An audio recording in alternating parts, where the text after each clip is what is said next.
Okay, so number 42, if my x's are getting closer to 4 and g of x is getting closer to infinity, that is going to be a vertical asymptote. Okay, and then if you remember Hooy-Vuk's, a vertical asymptote would be x equals 4. And then it would be kind of like straight up and down like this. So that answer choice would be C. Okay, also the acronym a lot of teachers use is Hooy-Vuk's. Okay, so for a horizontal asymptote, you would have y equals 4. Okay, and then for a vertical asymptote, for a Vuk's, then you would have x equals 4. Okay, so the H is horizontal, 0 slope, y equals 4. Vuk's is vertical, undefined slope, x equals 4. Okay, so D doesn't make any sense because it's mixed matching vertical and y, which is not it. All right, take a look at number 43. It says, which of the following statements about a function f, if true, cannot be used to conclude that it is defined? Okay, if my graph is continuous, okay, then think about my graph has to have, defined just basically means that you have a closed dot there somewhere. Okay, if my graph is defined, that means that I can pick the y value at 1. So if my graph is continuous, has to. My graph is differentiable, continuous. And if it's differentiable, it has to be continuous as well. Letter D says the tangent line exists. Well, if I can draw a tangent line, then I had to have a y value there. Okay, but A does not mean that, because think about it. If I draw this graph right here, let's say that happens at 1. Well, then does my limit exist as I approach 1? Yes. But is my f defined if I don't put a closed dot anywhere else? Okay, so I'm going to put this, the limit exists. Okay, but f of 1 is undefined. And remember, the reason that it's undefined is because I'm trying to pick a closed dot.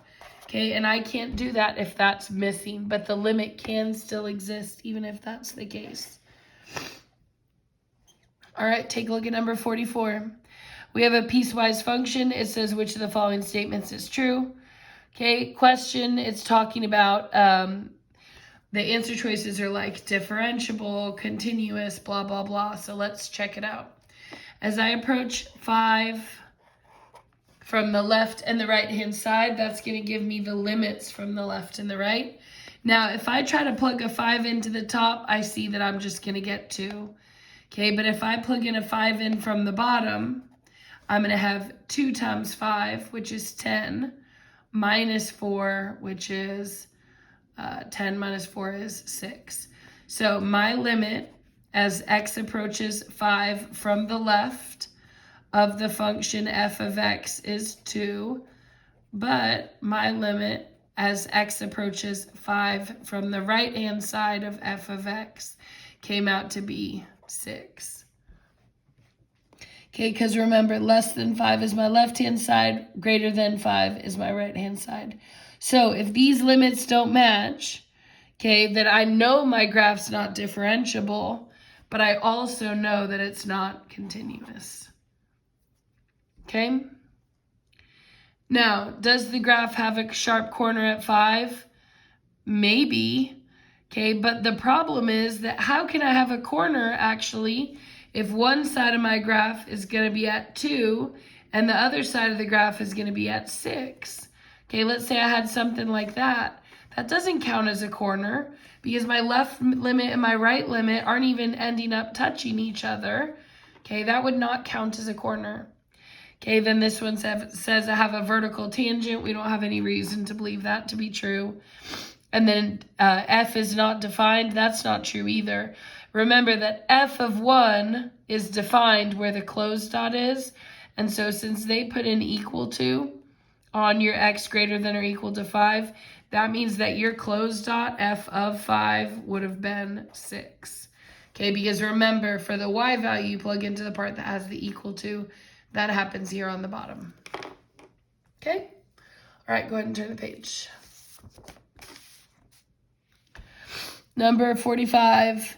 Okay, it says we have a function g such that the limit as x approaches 2 is equal to g of 2.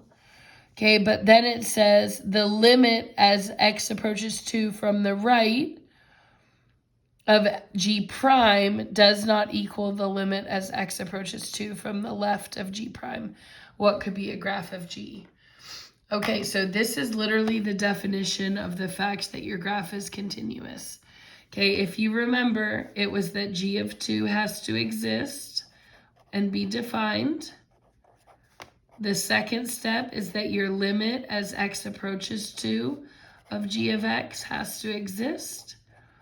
And then the third step is that not only do I have to have a y value and have a limit, but those two things have to be the same. Okay, and so if I'm looking at the way that they wrote that, it's very clear that they're telling me that my graph is continuous. Okay, it has to be continuous because I have a y value, I have a limit, and they're equal. So looking at my graphs, if it's continuous, I know it can't be one of the first one or the last one. Out of the two that are left, it says here that the limit from the right and the limit from the left of the derivative, see the primes here, are not the same. Remember that the derivative is referring to the slope. So if I look at this graph, my slope on the left-hand side is a positive 2 over 1, but my slope on this side is a negative 2 over 1. Okay, and so think about as my x is getting closer and closer to 2, okay, my slopes on either side are totally different values. Now look at this graph. As I approach 2 from the left, my slopes are positive, but they're evening or flattening out to 0. Versus on this side, my slopes are evening out to 0. So if your graph makes a smooth turn like that, okay, as I approach 2, I can see that my slope, my g prime, is approaching 0 on both sides. So that one would have been letter B. All right, we're almost done. Guess what? Only 2 questions left. Okay, next one says the figure shows a graph with a vertical tangent at 4, horizontal tangent at 5. So vertical tangent at 4 means that way. Horizontal tangent at 5 means that way. Okay, then it says f is not differentiable at 2 because the graph has a jump discontinuity. Okay, is there a jump discontinuity at 2? Yes. Can my graph be differentiable then? No, it can't, which means A is correct. Now, notice the question says which of the following is false. So if this one is true, then I don't want to pick that. Okay, take a look at letter B. It says f is not differentiable at 4 because it has a vertical tangent. Okay, that is true. If you remember, the 4 features that you can't have for differentiable are cusps, corners, vertical tangents, and then any kind of break in the graph. Okay, let's read through C. It's not differentiable at 5 because of a horizontal tangent. Well, remember, okay, what differentiable means is that I can draw the tangent line and find its slope. So if I go to 5, I can draw the tangent line, and then I can tell you the slope of it, if it's flat like that, is going to be 0. Okay, versus the problem with B at 4 is that I can draw the tangent line, but then how am I supposed to find the slope of it if it's vertical like that? Okay, vertical lines have an undefined slope. Okay, and then the last one says it's not differentiable at 7 because it has a removable discontinuity. Okay, that is also true. Remember, your graph is not differentiable if it has any cusps, corners,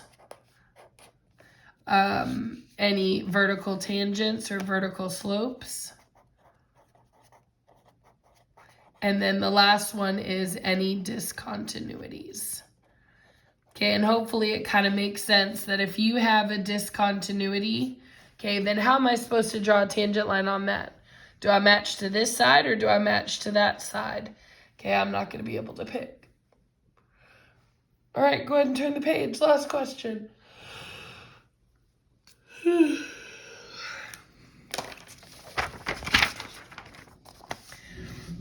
All right, last one.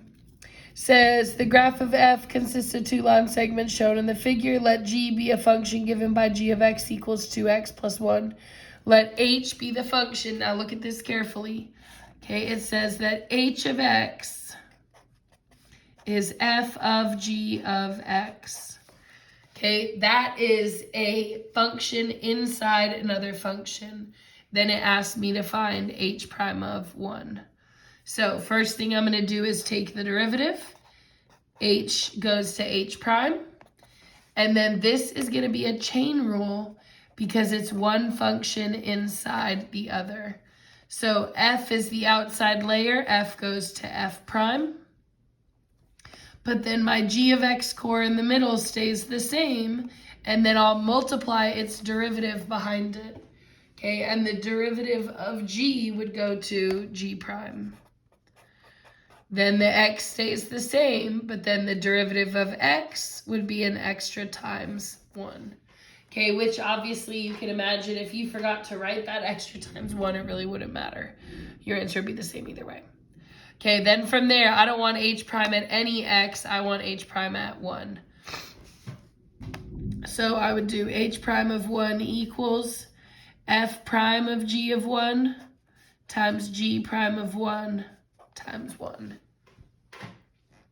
Okay, then from there, when I'm trying to plug into g, I'm going to use the equation they gave me. When I'm trying to plug into f, I'm going to use the graph that they gave me. So let's do g of 1 first. G of 1 means I'm plugging in a 1 right here. So if it's 2x plus 1, that'd be 2 times 1 plus 1, which would give me 3. And then g prime of 1 would be the derivative of g. So if g is 2x plus 1, then g prime of x would just be the derivative of that. 2x plus 1, the derivative is just a 2. Okay, and then when I get my f prime of 3, I know f is the graph. F prime means to take the derivative or find the slope. So then I'm going to look at my graph right here. This is 1, 2, 3. And then f prime of 3 is going to be the slope or the rise over run of that graph. So let's count it out. I'm here. So I'm going to go down 2 and then over 1. Okay, you could also count from up here. It's down 4 over 2. Negative 4 over 2 gives you negative 2. But I could have counted this part, rise over run, or this part, negative 2 over 1. Either way, I'm going to get negative 2. So in this case, I have negative 2 times 1 is negative 4. Answer choice A. Okay. Then one last thing, a question I imagine maybe some of y'all have is, how do I know this is chain rule and not product rule? Okay, if it's f and g of x, but they each have their own x, that is what product rule would have been. See how they each have their own x and then they're just multiplied together? That would be product rule. Versus if it's f of g of x, then this is the inside core, f is the outside, that's a chain rule. Okay, all right, do your best. 5th period, your exam is on Monday. 7th period, y'all's exam I think is on Wednesday. All right, y'all have a great day.